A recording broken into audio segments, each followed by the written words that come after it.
Shabbat Shalom. So, I don't know, this was the first time that I led the High Holiday services using Mishkan HaNefesh.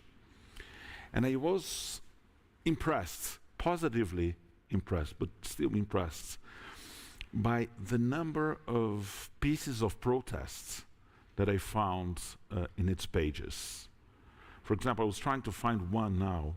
That's why I left. I went to get my machzor. But for example, there is this translation of Avinu Malkeinu that says, Ezrat navshenu mekor chayenu, our soul sustainer, source of our life, we stand as one before the one, each solitary soul, each fragment of the whole, a congregation of fears, dreams and hopes, regret and joy, questions unanswered. Where is justice? Where will there be peace? Who can mend our shattered hearts? Some are starving, some are dying alone. Many are suffering, in need of our love. How far can our hands reach? And this is not the most challenging. We had texts that are way more challenging. This week's Parsha, I said yesterday that God is called Hatzur, the rock. So these are some of the passages. The rock, God's deeds are perfect. Yes, all God's ways are just. A faithful God never falls. True and upright is God. God is the source who created you, fashioned you, and made you endure. God wounds and heals. Those who reject God will be punished. Those who harm Israel will be punished. And yet, our experience of the world is very different. Our experience of the world is that quite often, fair, just people die in the streets without food. They starve to death. And some terrible people, live in their yachts and private jets. And it's not only material things. Sometimes terrible people will have the love of their kids, plenty of friends. Right? So the fairness of the world quite often is in contradiction with what our sacred texts are saying.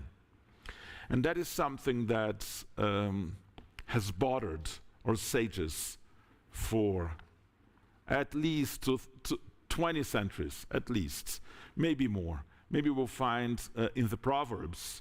Or, you want an example? The book of Job. Has anyone ever read the book of Job in the Bible? So you have. So I'll give a summary of the book of Job and you tell me if it's wrong. So Job is this guy. He's like this great guy. And then God and Hasatan, God and Satan, which in the Jewish tradition is not the devil, is like one of God's helpers, but he's the one in charge of, he's kind of the prosecutor. He's the one of charging people with what he did wrong. So God and Hasatan, they're talking, and God says, you see, this guy Job, he's amazing, and he loves me. Looks like he's doing everything, like he's this really loyal guy to me. And Hasatan says, oh, you think so? Of course, he has everything. His family is great, his wife loves him, he has a great job. How can he not be grateful to you? Now take everything from him, and let's see what happens. And then what happens? God takes everything from him. His wife dies, his kids die, his house is destroyed, he loses his job, and he remains faithful to God. And at some point, at the end and then we realize that it's all a bet between God and Hasatan, right from a book written 2,500 years ago. And then, at the end of the book, Job comes to God and says, what did you do? Why did you do this to me? I was this great guy. I was faithful to you. Why did you bring all this destruction to me? And God says, shut up. Were you with me when I was creating the world? You were not. So you don't understand anything. Maybe Job doesn't. But we do, because we read the book. We know how this whole destruction started. It started in a bet.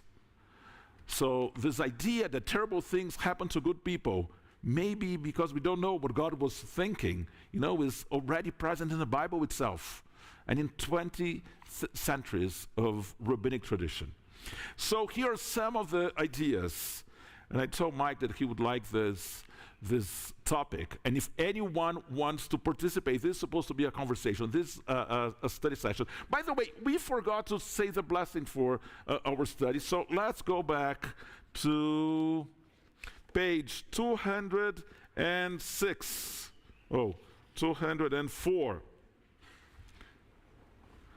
ברוך אתה אדוני אלוהינו מלך העולם אשר קידשנו במצוותיו וציוונו לעסוק בדברי Torah. And now we can engage in this study. This is supposed to be a study, a conversation. It's not a drasha.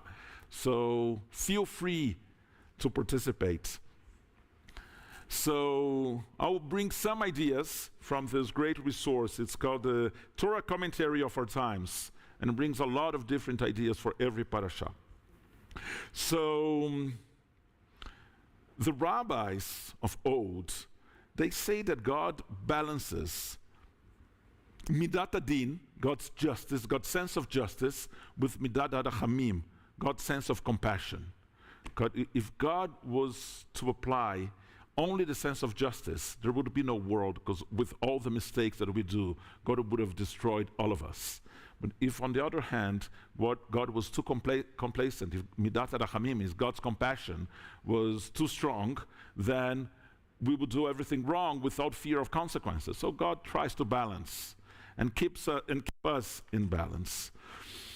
Now, that has a possible terrible consequence. I don't know how many of you heard this, but there is an approach that will say that the Holocaust is a consequence of the Jews not being faithful enough. There is even those who will say that Zionism on the one hand and Reform Judaism on the other are guilty for the Holocaust. So it's not Hitler. It's all part of a divine plan. This devilish God who disagreed with Reform Judaism and with Zionism, and because of that, killed 6 million of our people. There are people around there who believe that. They need help. Don't we all? So, there are those who say, you know what? Our context is too limited. We think that the just suffer because we don't know what happened in the world to come. It may seem to us that they're suffering, but if we see what happened to them and all the rewards that they got in the world to come, then we would say, oh, it's not so terrible that they got some suffering here because they got all this joy. I don't know about you, but I want to join this phase of the game. I don't know if I'm going to pass to the next phase. I don't know about the Olam Haba, the world to come. So if I'm being just in this world, I want my reward in this world. I want this world to be fair to me as I am fair to the world. And maybe if I am fair to the world in the world to come, then I will be rewarded again. There are those who say, you know what, it's called Isurim Shel Ahava. So the ones that God loved the most, these are strong. They can take some suffering. In Portuguese, we say that God gives the codes depending on the strength of our blanket. It's kind of the same idea, right? If you were equipped with some strength that will allow you for some suffering because God loves you the most and God gave this to you, then God you will also give you some suffering because you got the tools. I also don't like that answer either. And I'm not the only one who doesn't like them, or who didn't like them. Maimonides, the great sage of the 12th century, he was a man of reason, right? He wasn't so much of a mystic. He believed in reason. So this is what my book writes about Maimonides. Moshe Maimonides raises a serious objection to the view that trials and suffering are sent as an opportunity for achieving great reward in the Olam Haba. He argues that this is not what Moshe had in mind when he declared that God's ways are just. Using Job and his loss of wealth, property, and children as an example, Maimonides argues that there are no explanations for the suffering of innocent people. We cannot understand the mysterious and miraculous ways in which God brings the universe to life. We should not fall into the error of imagining God's knowledge to be similar to ours, or God's intention, power, and management comparable to ours. Maimonides viewed that so Maimonides says, the difficulty here is that we cannot understand what God is thinking. And we try to create all these explanations, but because our reasoning is not a divine reasoning, it always comes short. And so we should abandon that attempt. The problem with that is that we abandon the attempt, but we keep all the texts saying God is amazing, God is perfect, God is just, when our experience is not like that at all. So it feels kind of a void. We need some explanation. How can we keep saying God is perfect, God is fair, and then we go to the street and there are people living on the streets, starving to death. Like in this day, they don't have clothes. You know, they're really experiencing this code that we are complaining about. They are really suffering with it. We'll get to that. The mystics completely reject this idea that God's designs are unreachable. So Rabbi Yitzhak Luria, one of the mystics of Tzfat in the 16th century, he teaches that God created the world out of a clash between the powers of mercy and judgment. The same idea, right? Midat Arachamim, Midat Adin. In that collision, sparks of light and love were lodged into dark shells. Has anyone heard about this? Shvirat HaKelim. So in that collision, sparks of light and love were lodged into dark shells that make up all the substance of the world. We suffer, Luria maintains, because so much is still locked in such shells. The human responsibility is to liberate the light, to free goodness and healing. God's will is for justice, truth, and mercy. God depends upon human beings.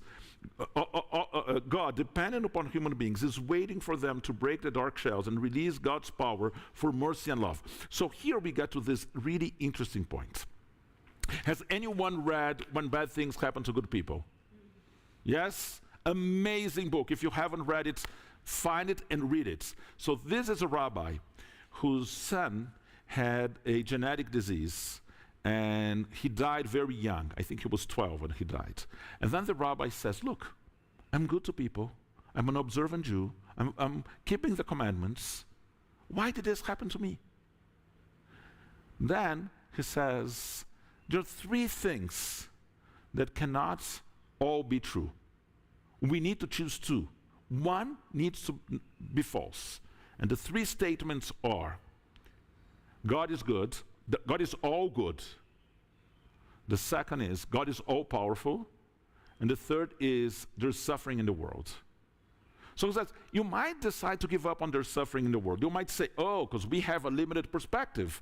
So imagine that there's an island, right? And a helicopter flies over the island and drops checks with people's names on them. Do you guys there know what a check is? Yeah? Just checking. So everyone except for you receives a check for $100 million. But you receive a check for $20 million. Now, you were a multimillionaire, but you were the poorest person on that island. So what these people say is, we don't really know we don't know what real suffering is. So we think that a little bit of less joy, like $20 million, is being poor because we don't know what really being poor means. Right? It's all relative. So one says there's no suffering in the world, it's all relative. We don't really know what suffering is, and we think that a little bit of less joy is suffering. So there's the first, we can give that up, and in that sense, God is all good, God is all powerful, and it's all, our sense of suffering is all linked to our limited perspective. Second option is God is not all good. Right? And that goes to Isaiah. What I mentioned today on Yotzedor. God is the source and evil. Right? God created human beings in the divine image. If the people that we know are a blend of good and evil, the image in which they were created needs to also be a blend of good and evil. So sometimes we will experience the good side of God, and sometimes we will experience the evil side of God. And then that is our experience of the world. It's not always fair. It's not always just. It's not always perfect. But there is fair. There is justice. There is perfect. Just not all the time. Right? if we were in Star Wars or in Harry Potter, in any of these universes, there is two entities, right? There's the dark side of the Force and the bright side of the Force. There is the Harry Potter and his crew, and what's the name of the bad guy? Voldemort and his crew. They're kind of two entities, right? But in Judaism, there's only one entity. When you have two entities, it's easier, because you have one entity is responsible for evil, one entity is responsible for good, and the world is a permanent conflict between the forces and good and evil. In Judaism, we cannot have that conflict, because good and evil come from the same place. So if you leave the statement that says that God is all good, and then God becomes way more complex than that, then there is suffering in the world, and God is all powerful. But God is not all good.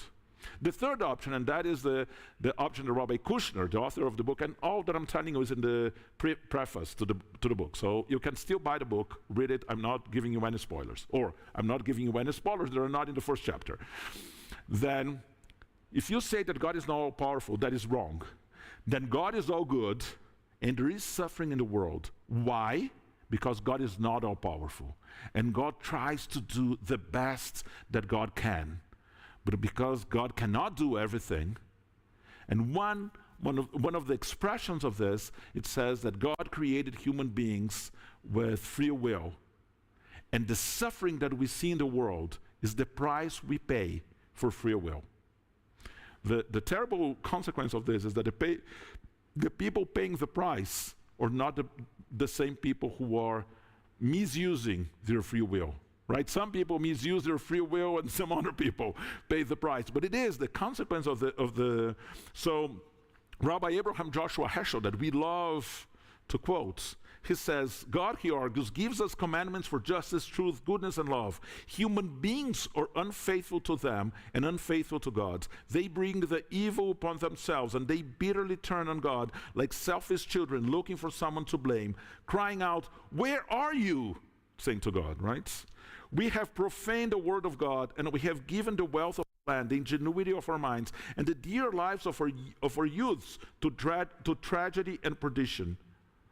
We have failed to fight for right, for justice, for goodness. As a result, we must fight against wrong, against injustice, against evil. We have failed to offer sacrifices on the altar of peace. Thus, we offer sacrifices on the altar of war. Such evil is done by human beings. And finally, the last one that I'm going to mention to you is Rabbi Eugene Borowitz. Rabbi Eugene Borowitz, for a long time, was the major theologian of the Reform movement. That's who he was. Offers a philosophy about good and evil slightly different from that of Heschel. I believe the only intellectually satisfying answer that has been given to the Holocaust is God allowed it because God didn't have the power to stop it. God was not strong enough yet to prevent this torment, and we did not use our moral capacity to compensate for God's weakness. Borowitz here breaks with traditional Jewish theology, which sees both good and evil as flowing from God. For him, evil emerges because God is limited in power and cannot do anything to stop it. Kind of what Rabbi, what's his name? Kushner, from When Bad Things Happen to Good People. For him, evil emerges because God is, the same, argues Borowitz, may be said of other evils we face. God is doing all the good that God now can do. We cannot blame our suffering on a God who, like ourselves, does not have all power. God may want a world without anguish and injustice, but like that of human beings, God's will is limited by the harsh realities of available resources, by the unexpected flurry of opposing forces, and by the failures of human beings to cooperate. Evil happens because God cannot yet prevent it, not because plans it. Now, the important thing, and I think that is just that